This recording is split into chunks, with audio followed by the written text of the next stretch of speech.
Exodontia é um dos temas mais discutidos na odontologia. É o beabá, não é? Todo clínico geral precisa saber fazer restauração, raspagem e extração. Ninguém sai da faculdade sem saber essas coisas direito, ou pelo menos não deveria saber.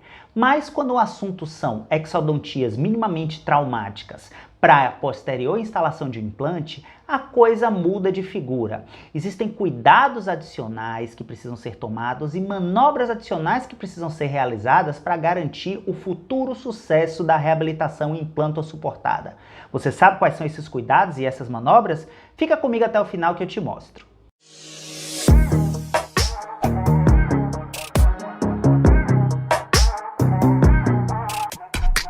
E aí galera, tudo beleza? Sejam todos muito bem-vindos a mais um vídeo do canal Perimplantar e hoje eu vou conversar um pouco com vocês sobre o manejo de exodontias minimamente traumáticas em áreas estéticas. Qual o estado da arte desses procedimentos? Em que pé estamos nesses procedimentos? Primeiramente, precisamos compreender que existem diversos cenários possíveis, diversas situações distintas quando o assunto é extrair um dente e colocar um implante. Eu não conseguiria esgotar todos esses cenários nesse vídeo, eu vou mostrar aqui somente alguns dos cenários possíveis mais comuns. O primeiro cenário é quando eu preciso extrair um dente, mas eu não tenho osso suficiente para a instalação imediata de um implante ósseo integrado. E aí eu já lhes adianto que, em nenhum dos cenários que eu vou mostrar agora, fazer nada é uma opção. Fazer nada deixou de ser uma opção há muito tempo, onde a gente simplesmente extraía o dente e deixava que o alvéolo cicatrizasse espontaneamente, porque isso reduz em muito o volume tridimensional de tecidos moles e duros, dificultando a posterior instalação do meu implante. Então, quando eu não consigo instalar no mesmo momento, eu faço a exodontia minimamente traumática, faço uma preservação alveolar e uma mudança de fenótipo periodontal, que está aqui com um asteriscozinho. O que vem a ser a preservação alveolar? É a colocação de um biomaterial dentro do alvéolo para a preservação da estrutura tridimensional do mesmo. E aqui vale ressaltar que, dentre as diversas possibilidades que nós temos de materiais para fazer preservação alveolar, que vão desde osso liofilizado puro, PRF puro, combinação de ambos, materiais sintéticos como hidroxiapatita e etc., nenhum material disponível vai garantir a total preservação das paredes alveolares, mesmo que você tenha tido uma técnica cirúrgica impecável e preencha com o melhor material biodisponível do mundo. Por que isso acontece?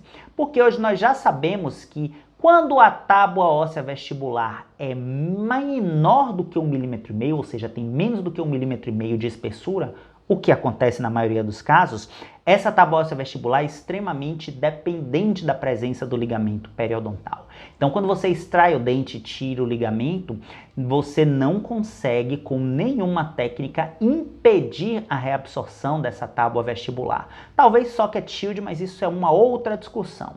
Com as técnicas de enxertia, você não consegue impedir isso, mas você usa a preservação alveolar para minimizar. E o que vem a ser a mudança de fenótipo periodontal? Significa tornar um fenótipo periodontal de tecido mole mais delgado num fenótipo mais espesso. Isso é feito normalmente com o auxílio de um tecido conjuntivo, de um enxerto de tecido conjuntivo, onde nós colocamos ele acima ou abaixo do periósteo, aumentando a espessura de tecido mole, o que novamente não vai impedir a reabsorção da tábua óssea vestibular, mas vai manter a margem gengival no local, compensando a futura reabsorção da tábua óssea. Então é importante fazer essa mudança de fenótipo, deixando esse tecido mole mais espesso, para que a margem perimplantar da minha futura prótese sobre o implante não migre apicalmente, gerando uma retração ruim do ponto de vista funcional e estético. E por que a mudança de fenótipo está com um asteriscozinho aqui do lado?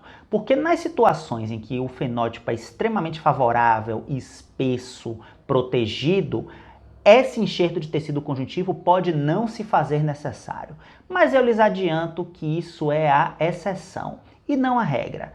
Uma frase que eu gosto muito do grupo do implante pério é: você pode até se arrepender de não ter feito um enxerto, mas você raramente se arrepende de ter feito um enxerto de tecido conjuntivo. Então nós o fazemos quase sempre.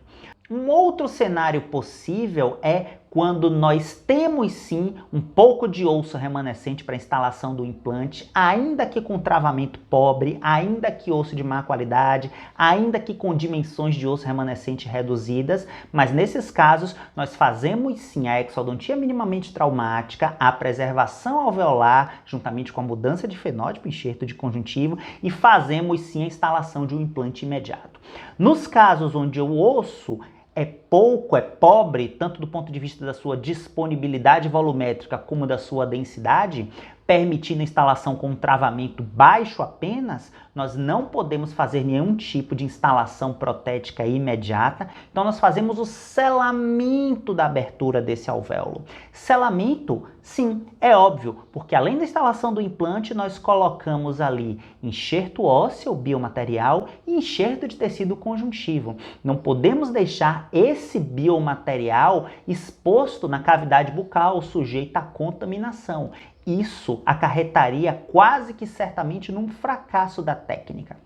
Então fazemos o selamento desse alvéolo, aguardando o período de osseointegração e de remodelação do biomaterial. As opções para selamento desse alvéolo são inúmeras e vão desde enxerto de mucosa mastigatória, técnica de Langsberg, plugs de PRF e algumas poucas membranas específicas que podem ficar expostas na cavidade bucal.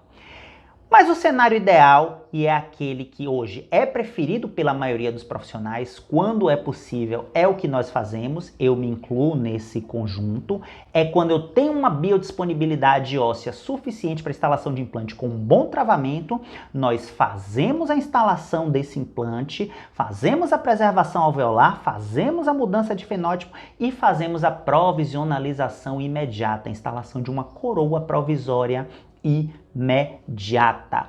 Por quê? Pela possibilidade de manutenção de todo o arcabouço gengival para que ele possa ser mimetizado pelo arcabouço da futura prótese definitiva sobre implante. Então, diante desses cenários, vamos ver um casinho aqui que a gente considera assim ideal ou muito próximo do ideal. Esse caso foi conduzido recentemente por 2 alunos nossos do curso de atualização em implantodontia.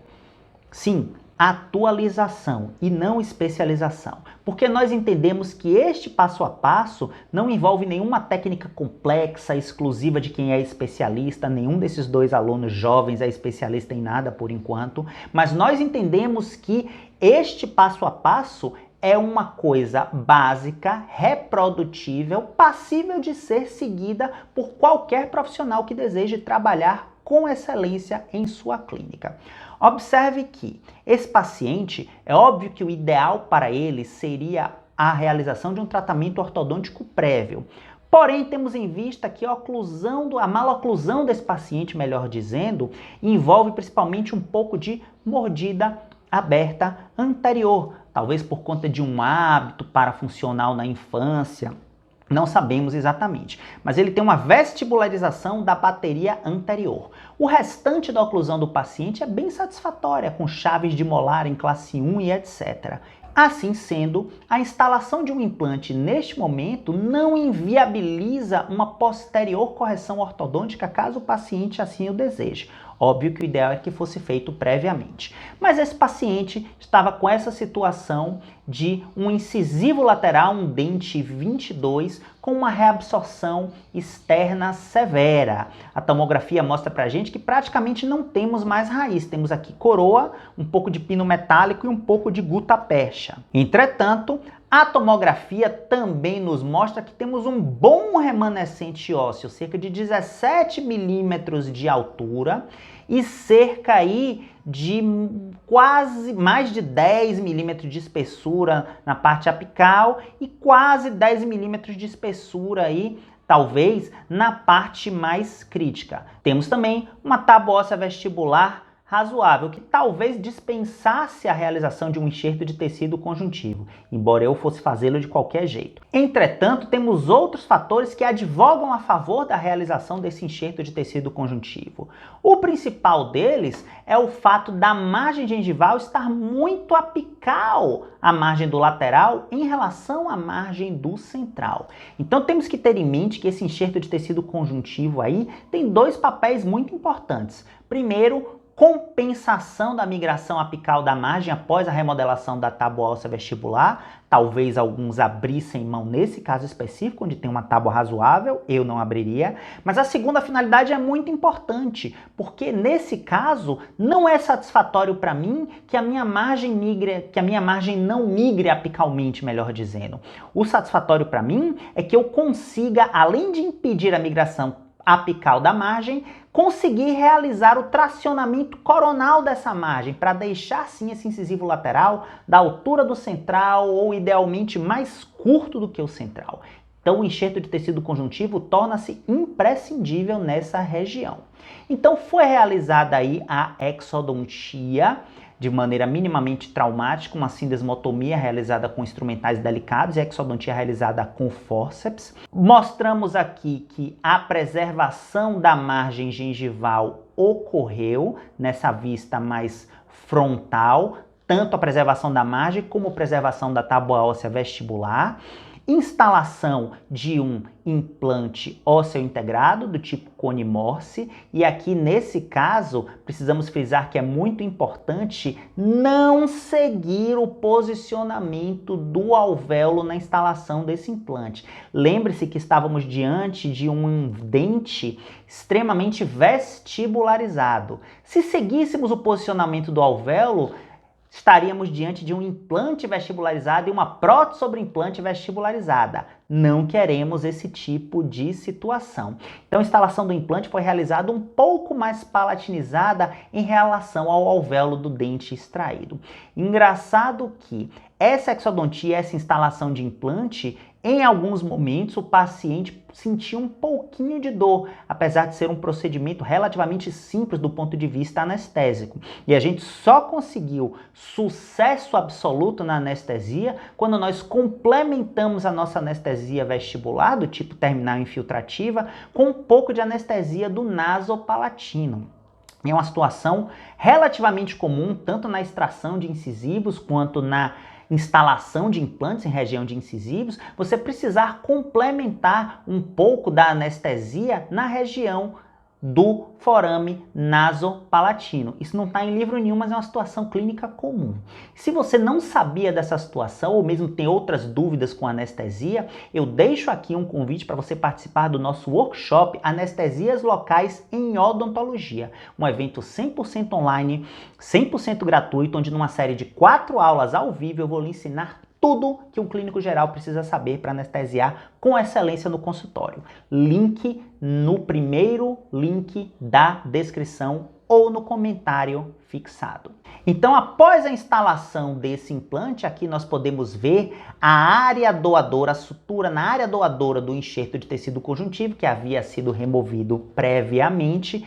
Esse enxerto de tecido conjuntivo foi fixado sem a realização de incisões na área receptora, apenas com um retalho do tipo envelope modificado, e foi fixada com 2 suturas no periósteo. Após a fixação desse enxerto conjuntivo, foi realizado o preenchimento dos gaps entre a tábua óssea vestibular e o implante com um biomaterial liofilizado de reabsorção lenta e foi confeccionado um provisório imediato com dente de estoque preso através de um cilindro provisório. Aqui é o teste da coroa provisória, depois ela foi instalada, parafusada e ajustada do ponto de vista da oclusão. Ela ficou completamente em infraoclusão, tanto em MIH como nos movimentos excursivos. Aí então, essa margem foi reposicionada coronalmente, não só para recobrir esse enxerto de tecido conjuntivo, como também para tracionar essa margem, deixando o lateral como deve ser, mais curto do que o incisivo central. Isso só pôde ser possível, primeiro, através de uma mobilização desse retalho para que ele migre coronalmente de maneira passiva e após a colocação de suturas do tipo suspensória para manter essa margem na posição que eu quero. Mas me diga você, o que é que você achou? Você trabalha com implante já? Você gostou do passo a passo? Você gostou da técnica? Achou que o resultado foi satisfatório? Você teria feito diferente? Deixa para mim nos comentários que eu quero ver a sua opinião. E não se esqueça de deixar o like nesse vídeo, isso me ajuda muito, ajuda a divulgar o canal, ajuda a divulgar conteúdo de qualidade, fazer com que esse vídeo chegue para mais pessoas. E não se esqueça de conferir um desses dois vídeos que está aqui aparecendo no lado, esse aqui de baixo é muito top, e clica nesse botão aqui em cima para se inscrever no canal caso você ainda não seja. Muito obrigado e até a próxima, pessoal!